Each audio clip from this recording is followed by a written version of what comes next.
በብልጽግና ፓርቲ የአዲስ አበባ ቅርንጫፍ ጽህፈት ቤት ኃላፊ አቶ ሞገስ ባልቻ በየካ ክፍለ ከተማ በቤላ አካባቢ ህብረተሰቡ በራስ ተነሳሽነት ያለማቸውን መንደሮች ተዘዋውረው ጎብኝተዋል።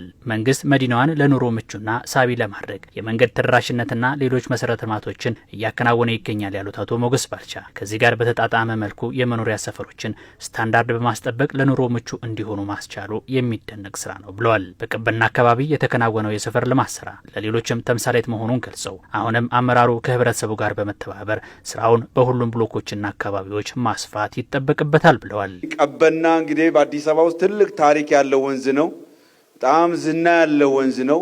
ቀበናን ደግሞ የከተማ አስተዳደሩ እንዴት አድርጎ አሳምሮ እየሰራ ውብ እያደረገ እንዳለ ሌላኛው የአዲስ አበባ ገጽታ፣ ሌላኛው የአዲስ አበባ የአይን ማረፊያ፣ ሌላኛው የአዲስ አበባ የትውስታ ሊሆን በሚችል መልኩ ቀበና ከመነሻው ከራስኬው እስከታች ድረስ በሰፊው የተሰራ ያለ ስለሆነ ለምን ለቀበና ብቻ የኛስ ሰፈር የኛስ አካባቢ ይሄንን በማድረግ ልማቱ ሙሉ እንዲሆን የተሰራ ያለው ስራ አንድ ቦታ ላይ ተጀምሮ የሚያልቅ ሳይሆን ሁሉ አካባቢ ላይ እንዲሰፋ ለማድረግ ያደረጋችሁት አርአያነት ያለው ስራ ስለሆነ በድጋሜ በጣም ከፍ ያለ ምስጋና ልናቀርብላችሁ እንፈልጋለን።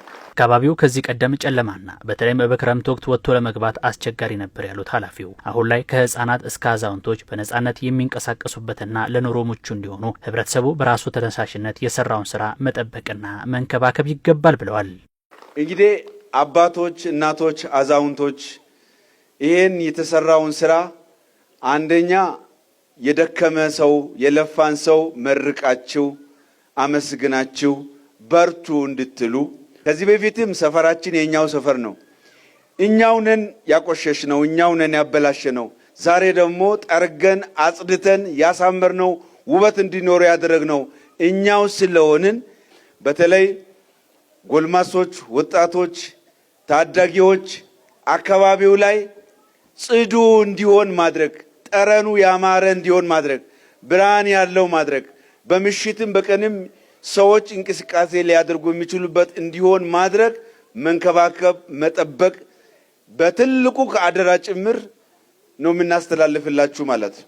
አቶ ሞገስ በየካ ክፍለ ከተማ ወረዳ 02 በህብረተሰቡ ተሳትፎ የተገነባውን ባለ 2 ወለል ህንፃ ፖሊስ ጣቢያንም የጎበኙ ሲሆን ሰላማዊ የተጠበቀና የብልጽግና ተምሳሌት የሆነችን ከተማ ለቀጣይ ትውልድ እናስረክባለን ብለዋል።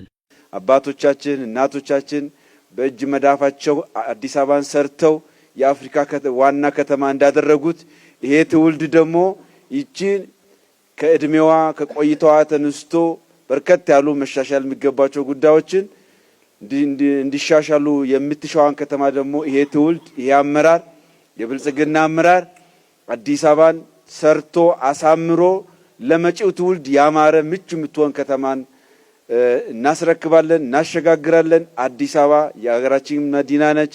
የአፍሪካ ዋና ከተማ ነች። ሶስተኛው የዓለም አቀፍ ዲፕሎማት መቀመጫ ከተማ ነችና ይህንን በማድረግ እንተጋለን፣ እንለፋለን። በዚህ ውስጥ የበኩላችሁን አስተዋጽኦ ያበረከታችሁ ስላላችሁ ይሄ ጥረታችሁ፣ ድካማችሁ፣ ልፋታችሁ ተጠናክሮ ይቀጥል። በጉብኝቱ የፓርቲውና የመንግስት የስራ ኃላፊዎች ተሳትፈዋል።